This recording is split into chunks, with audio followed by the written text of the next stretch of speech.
With the arrival of the newest Dandy's World update, we got a lot of stuff to sink our teeth into. Outside of the main arrival being the new tune Squirm, we also got some achievements to do. Some are pretty simple, but there's some neat challenging ones I'm still working towards. Although, one of them caught a lot of flack. That's the Twisted Sphere Me achievement, an achievement that rewards an iridescent title, and you need to beat floor 100 to get it. There's been a lot of discourse in the community about this achievement. Some say it should be changed or downright removed, while others defend it, since it's supposed to be challenging and getting it doesn't reward anything substantial, only bragging rights and a cool title. So, is this achievement a bad thing for Dandy's World? Should it be removed?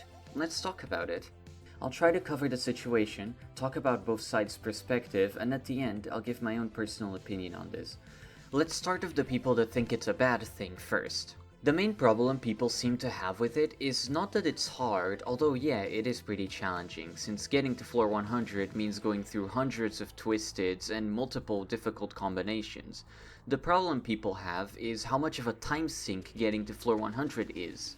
Even if you speedrun through the floors, it can take like 10 hours to get to floor 100, and that's in the best cases. The main point people seem to have is that in a game like Dandy's World, which is mostly populated by children as young as 5 years old, it shouldn't encourage them to spend that long on a game for a cool achievement. It's ridiculous for the game to expect you to sit for 10 plus hours for an achievement, especially when kids have school, and even the adults that play the game, like me, have jobs to go to, and the game encouraging you to do this is bad, and it's incredibly unhealthy. There is the strategy of using an auto-clicker and going idle in an AFK spot, but even then that's not a guarantee. You can go to bed and leave the game, but what if the server shuts down for being open for too long? Or what if your power goes out during the night due to an unforeseen event and you lose all your progress? Or even just lag causing you to disconnect when you're not there? Besides, auto-clickers are a third-party program, and it shouldn't be expected to make the experience of getting to floor 100 more bearable,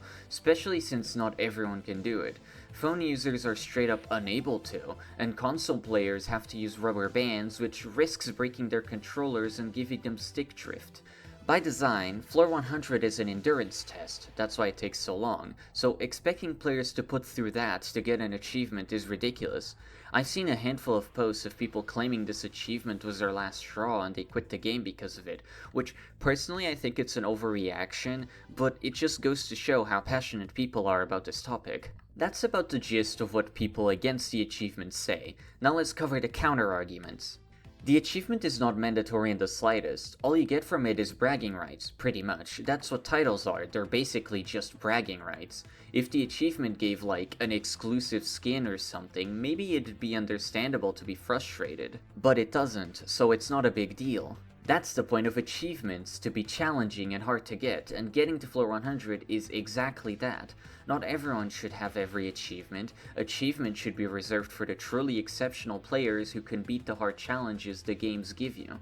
And it's not that unhealthy because you can always use AFK spots and take breaks. So yeah, this is sort of about what people have to say from either side. Let me know if I missed anything. I tried to be brief so this video wouldn't be like 10 hours long. So, what do I think of all of this? Honestly, I understand both sides. I think it's fair to be concerned about the game encouraging such a massive grind, but it is also true that the achievement is entirely optional, but that doesn't mean I think one side is wrong. Even if the achievement is optional, it existing at all is an endorsement of trying to achieve such a feat. While before, Floor 100 was purely a community-built challenge, now with the achievement it's an actual thing in the game that a lot of people will see and want to do. I personally don't think the game is equipped to endorse a Floor 100 run just yet. In the game's current state, you either have to do it all in one sitting or risk your progress getting lost when you take a break. And even if your progress isn't lost, leaving your computer on for so long in one sitting is not good for its health and longevity. And with RAM prices currently on the rise thanks to AI slop, you should take good care of your computer. I'm personally a huge completionist, so I understand people who want to collect everything, but I am not sure if I can get this achievement because I just don't have the time.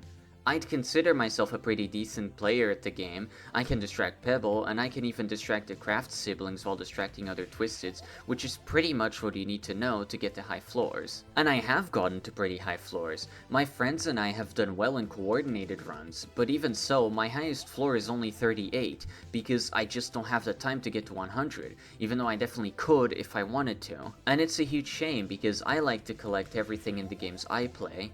It's the reason I'm such a huge Warframe fan. There's always new stuff to collect and farm. That sort of gameplay loop is rewarding to me. So, not being able to get this achievement purely because of the fact that I have a life outside of Dandy's World sucks. Even if I had the time to sit there for 10 hours and grind floors, it's not like my friends do too, and doing it solo would take even longer. Now, do I think the achievement should be removed though?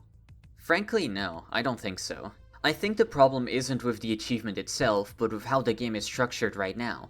The game just isn't equipped to support such an achievement existing, but that doesn't mean it can't in the future. So what can be done to mitigate it? Well, when the team started cracking down on AFK spots a few months back, the community got pretty angry because AFK spots were the only way players could take breaks during runs, and if the team got rid of all of them, they would no longer be able to make it to floor 100 unless they did it all in one sitting. The devs even responded to that small drama. Quell said, "I wouldn't want to add AFK spots due to that being abusable to not work with your team and instead sit back only. I think while long runs are great for someone, that breaks are also just as important for healthy gameplay."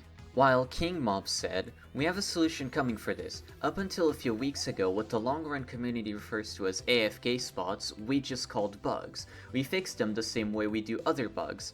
Us fixing AFK spots wasn't an attack on the long run community, it was simply us fixing bugs. We now understand the importance of them and have solutions in the works as we want the long run community to thrive. Please have some patience and solutions are coming. I can't reveal anything, but please trust me, we are working on a solution." The team has since left a lot of AFK spots alone, like the really egregious one in the V map that's right in front of the podiums. But if they are still working on a way for players to take breaks during their runs, then the achievement would be effectively fixed.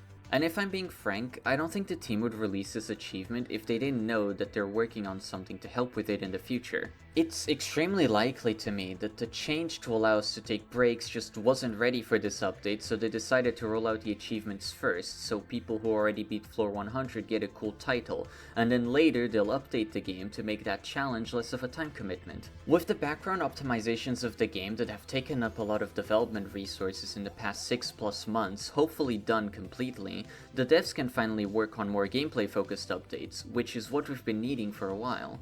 Let's say that when the update is out, we can every 25 floors, save our progress and leave the run, and we can restart it where we left off some other time. That would be pretty cool, and it would allow people to get to floor 100 by playing in 4 bite-sized sessions rather than one long 10-hour+ session. This is just my personal suggestion though. I don't know how the devs are gonna allow us to take breaks, but I think if they let us do something like that in a future update, floor 100 runs will be effectively saved. But yeah, these have been my opinions, and I'd like to hear yours. What do you think?